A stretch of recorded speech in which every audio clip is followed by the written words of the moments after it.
So Saturday night, Detroit comes into town. Stevie Y. It was really cool to see Steve Yzerman up in the press box chopping it up with Phil Esposito. Sometimes I'm a fly on a wall to these conversations and these people meeting up, right? And I'm sitting there with Phil like I do every intermission, and then here comes Steve Yzerman out of the one area of the press box that is just for Detroit management. And Steve comes out, and you see Phil Esposito and Steve Yzerman embrace. And it's just so cool, man, because you look at it, those are two of the greatest hockey players ever.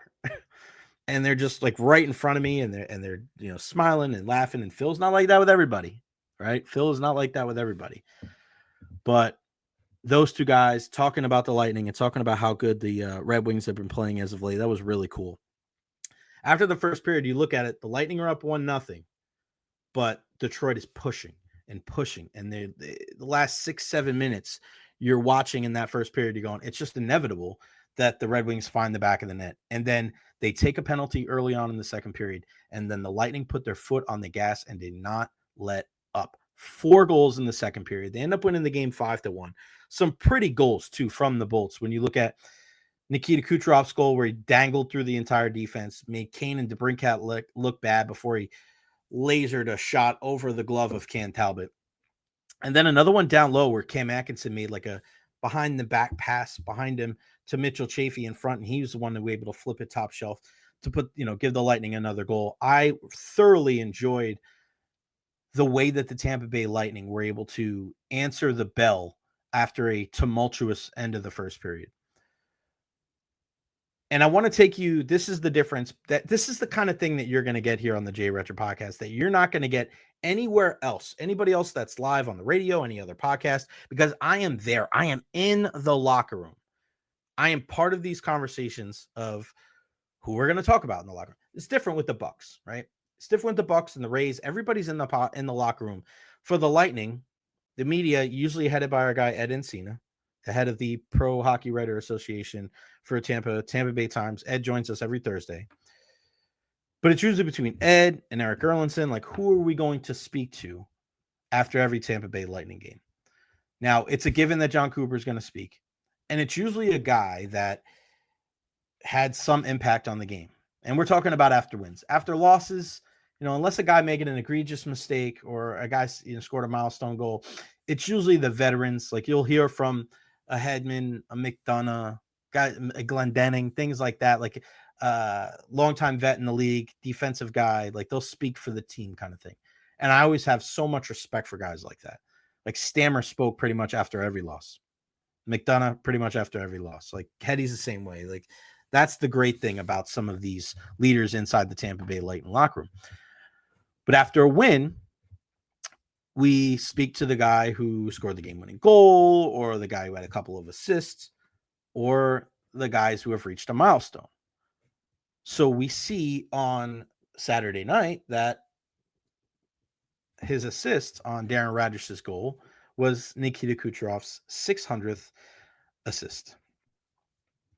So we knew going into the postgame, and you probably heard it in my Recher's Rapid Reaction, that Nikita Kucherov was the guy that we were going to speak to, or one of the three that we were going to speak to after the game.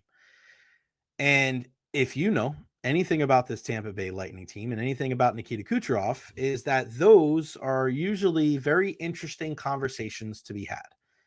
Because as much as Nikita Kucherov loves the game of hockey, in that same vein, he absolutely hates talking to the media. And I got to be honest with you. Somebody asked me this on Twitter because the video that I posted, and we're going to play it for you here in a second. Actually, let's get to the video here. All right. I was able to get this video because I was there in the locker room, and let's play it for you right now. Here's Nikita Kucherov after the game. This is the entire post-game scrum with Nikita Kucherov after the game Saturday night. All right, Nikita, let's start with the play of your goaltender, Andre Vasilevsky. Only allowed one goal last I checked. It was 43 shots. What impressed you most about his play today? Well, he's been consistent the whole year, and nothing impressed me. He's been our best player, so we gotta play better in front of him. Nikita, you had a big milestone today, 600 assists. Being able to accomplish that, what does that mean to you? Cool. Good. All right. And that was it. That was it. Nikita Kucherov. After the first question about Andrei Vasilevsky from Gabby Shirley, because Gabby, and I'm going to tell you, and then the second question was from Ed Encina, and his only response was, cool. That was it. Cool. And it's such a unique experience because I've been covering sports here in the Tampa Bay area for the last 10 years. And there's no athlete that I've ever dealt with that was like Nikita Kucherov. The majority of the guys are very engaging. They'll give you the time of day. And mind you, we've been in those locker rooms after playoff losses, after Stanley Cup losses, and I'm talking about all the teams. But Nikita just thoroughly hates it. And that is kind of how the pattern goes and the order goes when it comes to asking questions after a game. We defer to Gabby Shirley because she is not only for the Lightning, but also for the FanDuel Sports Network. She gets usually the first two questions, and then you kind of defer to the people that are there all the time.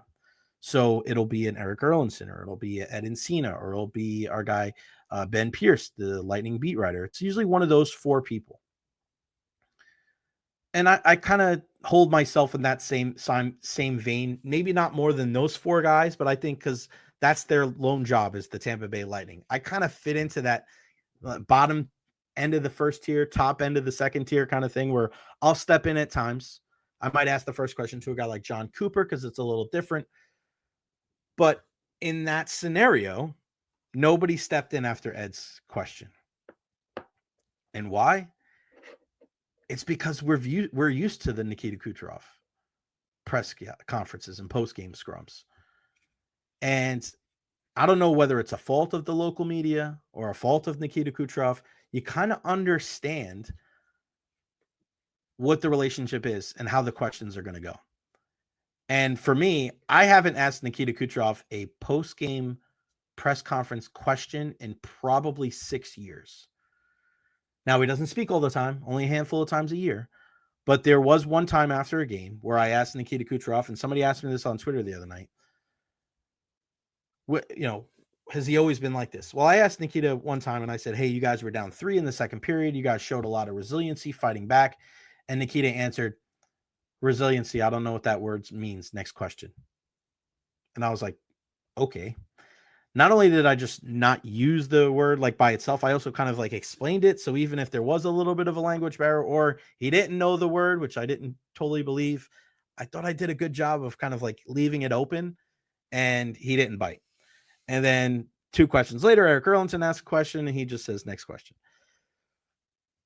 One thing you got to realize is that us here in the Tampa Bay area, especially the people that cover the Tampa Bay Lightning, we are not the type of group that is ever going to paint a guy into a corner, make him feel like crap, make him feel like he's being ambushed.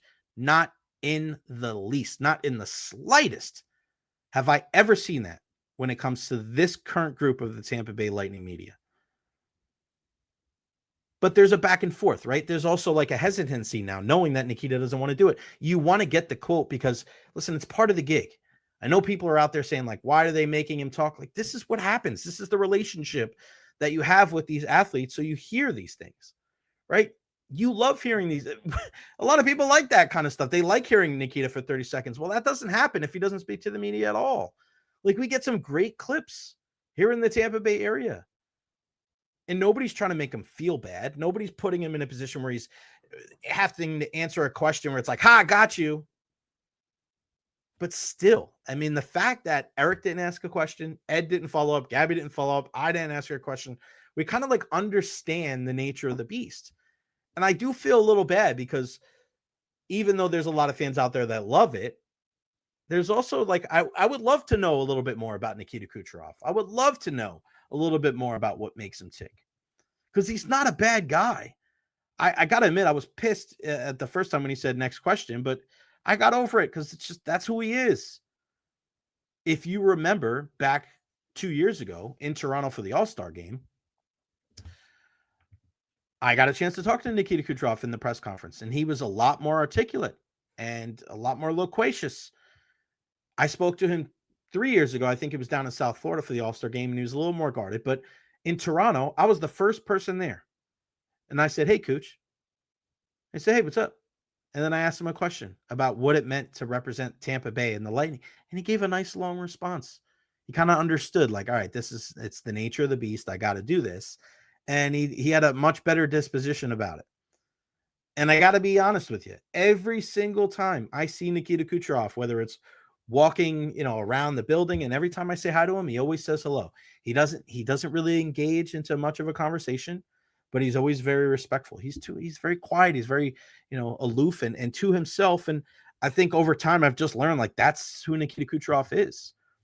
I would love to see more from him, but that's, regardless of what his reason is. And I hope that we'd be able to see more of him, but that's just not who he is. Dolan says he must be annoyed by pressers, better and more comfortable one-on-one, but he's not. He doesn't do one-on-one. And that's the biggest, I think, misconception about this entire thing when it comes to Nikita Kucherov. He doesn't do a lot of press conferences. He doesn't do a lot of post-game scrums. He doesn't do a lot of one-on-one interviews. He doesn't at all. And I know this for a fact. So he's not annoyed because he has to do a ton. He just doesn't like doing them at all. He does his, when we go to media day, he's up there, and it's the shortest one out of all of them. He looks pissed the entire time.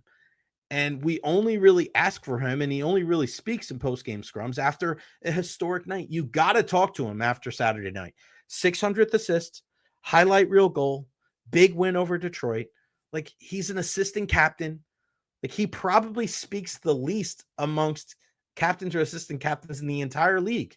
And we've kind of just gone with it. Now, I don't know if I say I want it to change, because at the end of the day, the most important thing is what he does on the ice. But I would love to hear a little bit more, because I know it's in there, and I've talked to him before. He's a great guy. But he just hates those post-game press conferences so much. It's almost laughable, man. And I don't know, I don't know if you look at our media and people on the outside look at the media here locally, like, you're not doing your job. Because you see it from both sides, right? People here locally are like, I can't believe, why do you keep doing this? Why do you keep bothering the guy? We don't bother the guy. You're hearing a firsthand account of somebody that's been there for a decade. Eric's been there longer than me.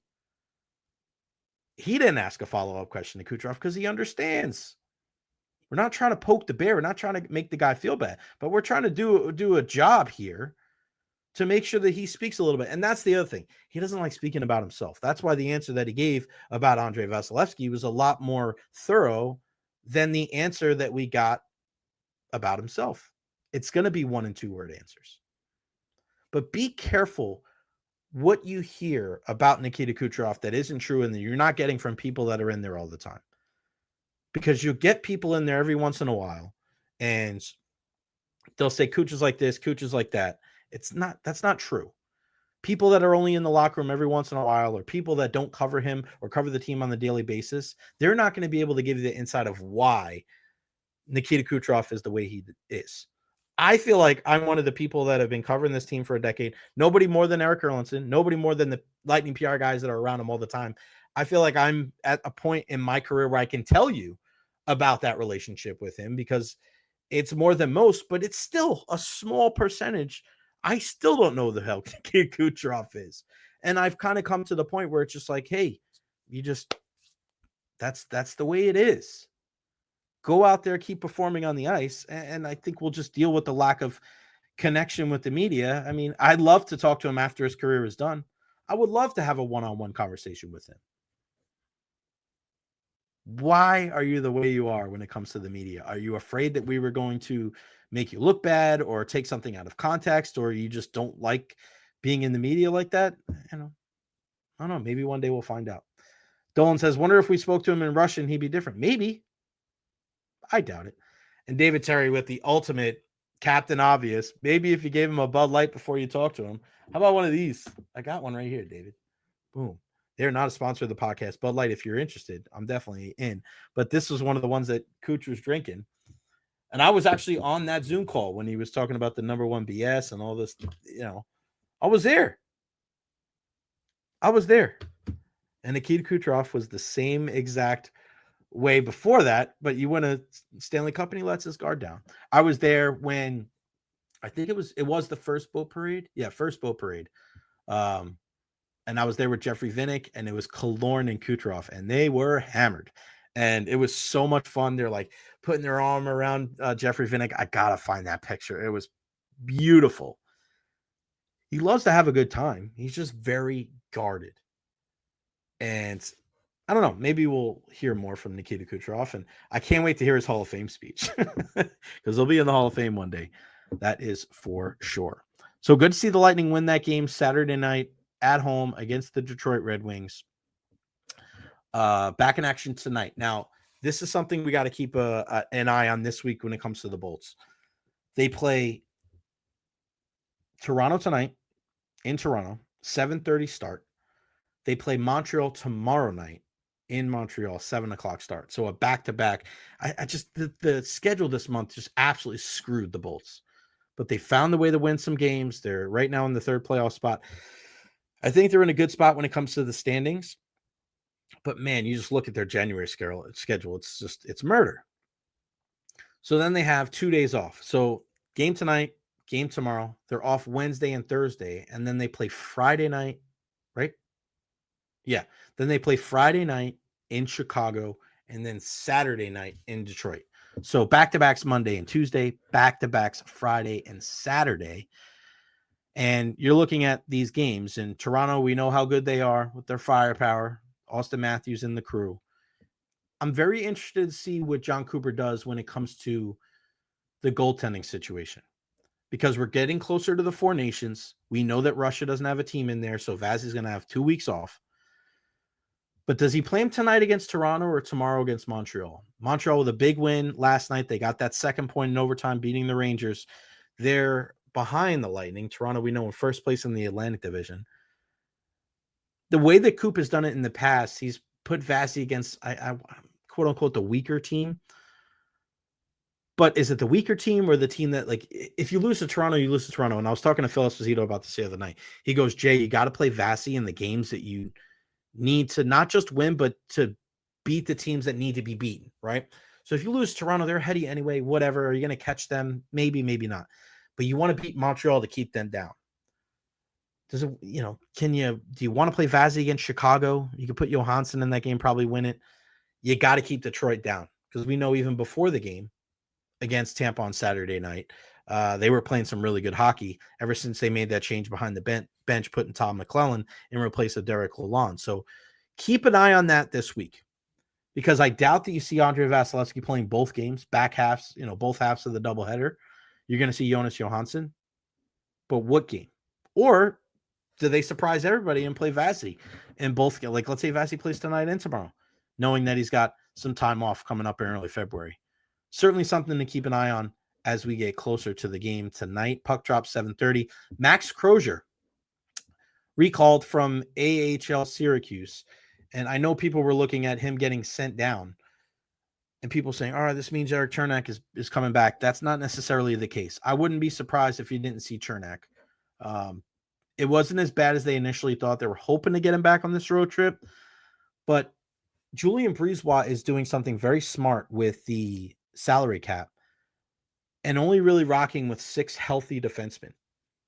So the fact that he called Max Crozier up, I think he only calls him up if he knows that he's going to go back in the lineup. I doubt that he even left the team. He was probably still with them the entire time. But you send him down yesterday to make sure that that day of salary for him comes off the books. You add that to what you need come trade deadline time. And then he's back in the lineup tonight. I thought he played a good game against Detroit. I liked Max Crozier. Ideally, I would want him. My 6 defensemen that I would want Hedman. I would want Moser. That's my first pairing. I would want Chernak and McDonough as my second pairing. And I want Crozier and Lilleberg as my third pairing. They have great chemistry, and teams need right-handed defensemen. Don't be surprised if Darren Radish or Nick Perbix gets moved at the deadline for another piece. Whether it's a middle 6 forward, whether it's another defenseman. I know they're both, cheaper contracts, and and you look at a guy like Darren Radish, he helps you on the power play because he's got an incredible shot. So I know some other people say Radish. I think it's more Perbix. I think they would move on from Perbix rather than Radish, because we know how much of a hot commodity right-handed shot defensemen are. We've seen this team in years past go out and get a Matt Dumba, go out and get a David Savard, go out and get a Kevin Shattenkirk. So be mindful of that. That could be something that other teams are looking into, and that could help the Lightning up front. Max Crozier back in the lineup tonight, in my opinion, and we'll see when it comes to Eric Chernak when we'll get him back with the Bolts.